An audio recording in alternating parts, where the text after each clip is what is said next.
Welcome to Say You Really Want to Learn Latin and our introductory course into English grammar that we hope will help you with the complexities of learning the wonderful Latin language. Today we're going to be talking about conjunctions. There are two types of conjunction. There are subordinating conjunctions and coordinating conjunctions. A coordinating conjunction is used to join nouns or phrases together. For example, fish and chips. The two nouns fish and chips are being joined together with a conjunction, little word, and. Or we could join two phrases together. I am learning Latin, but you are learning French. So we have two little sentences, two little clauses. I am learning Latin, that's one clause. You are learning French is another clause. And we can join the two together with the word but. I am learning Latin, but you are learning French. The other type of conjunction is called a subordinating conjunction.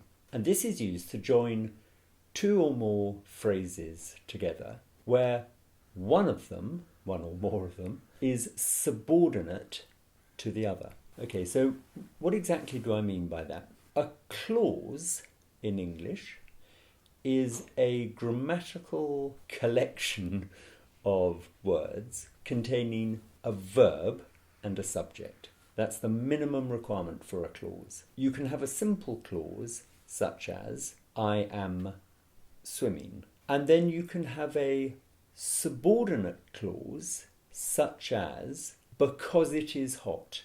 So what we've got there are two clauses, I am swimming and because it is hot. That little collection of words, because it is hot, doesn't really mean anything on its own. It needs to go with something. It is explaining something. Because it is hot. Well, what is it explaining? It's explaining the main clause, I am swimming.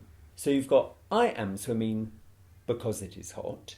The subordinating conjunction that joins those two clauses together is the word because. And the funny thing about these subordinate clauses is you can either put it in front of the main clause or after the main clause.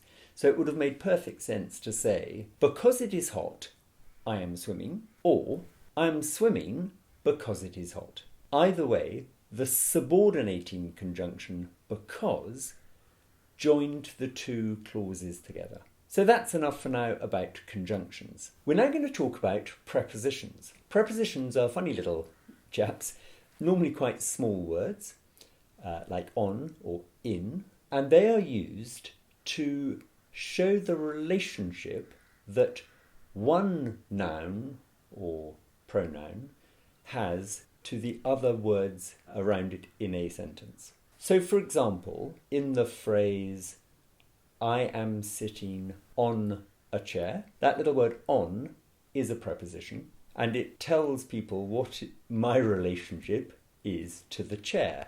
I am sitting on the chair. I am swimming in the sea. I am standing under a tree. These little words tell us the relationship that a noun or pronoun has to the other, normally nouns and pronouns, in the sentence. One thing you need to know about prepositions is that they are always followed by a noun or pronoun in an oblique case. Now, you'll remember that the oblique cases are all of the cases other than the nominative and vocative. In other words, the accusative case, the genitive, dative, and ablative. Now, in English, we're very lucky because nouns, whatever case they're in, don't change their form. So, strictly speaking, we don't care if the word table is in the nominative case or the accusative case. It really couldn't matter less to us. However, pronouns do have different forms when used in the oblique cases. If this rule about a preposition is always followed by an oblique case of a noun or pronoun is true, and it is, then we're going to have to be just a little bit careful the way we use prepositions and pronouns in English. If you hear someone saying, you were working with Peter and... Now the next word, sometimes you might struggle to know whether it should be I or me. You were working with Peter and... Right, well, what you have to do is say, there's a preposition there, with.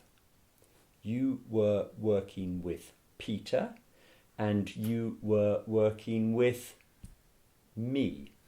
So it's you were working with Peter and me, not you were working with Peter and I. Again, it's one of these things, I've said this before, just occasionally when you use English correctly according to the correct grammatical rules, sometimes it ends up sounding very slightly as if you're getting it wrong. But it's always nice to know what you're doing, whether it sounds right or not. So, after a preposition, the pronoun that you use must be in an oblique case. Okay, so that's enough about conjunctions and prepositions. Do subscribe to this channel, plenty more videos where that one came from, to help us with our So You Really Want to Learn Latin course, and we look forward to seeing you soon.